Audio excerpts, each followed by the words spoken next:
ইরানের বর্তমান সরকারের বিরুদ্ধে স্থল অভিযান শুরু করেছে কুর্দি যোদ্ধারা। বুধবার কয়েক হাজার কুর্দি যোদ্ধা ইরাক সীমান্ত অতিক্রম করে ইরানে প্রবেশ করেছে বলে দাবি করেছে মার্কিন সংবাদ মাধ্যম ফক্স নিউজ ও ইসরায়েলি সংবাদ মাধ্যম দ্য জেরুজালেম পোস্ট।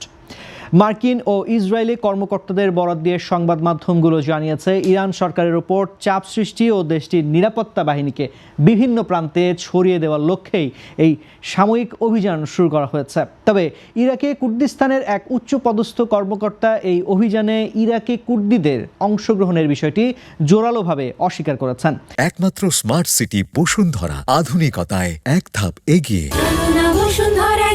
কুর্দিস্তান অঞ্চলের প্রধানমন্ত্রীর deputy chief of staff Aziz Ahmad সামাজিক যোগাযোগ মাধ্যম এক্সে লিখেছেন, একজন ইরাকি কুর্দিও সীমান্ত অতিক্রম করেনি। এই দাবি সম্পূর্ণ ভিত্তিহীন। জেরুজালেম পোস্টের প্রতিবেদনে বলা হয়েছে, ইরাক ইরান সীমান্ত এলাকার অবস্থানরত ইরানি কুর্দি গোষ্ঠীগুলো এই স্থল অভিযানে অংশ নিচ্ছে। এই গোষ্ঠীগুলোর অধীনে হাজার হাজার প্রশিক্ষিত যোদ্ধা রয়েছে। গত কয়েকদিন ধরেই তারা এই অভিযানের প্রস্তুতি নিচ্ছিল। ধারণা করা হচ্ছে স্থল অভিযানটি চলতি সপ্তাহের শুরুতেই শুরু হয়ে থাকতে পারে। এর আগে গত 4 মার্চ ইরাকের ইরবিলে একটি ড্রোন হামলার ঘটনা ঘটে। এতে ঘরবাড়ির ব্যাপক ক্ষয়ক্ষতি হয়েছে বলে জানা গেছে।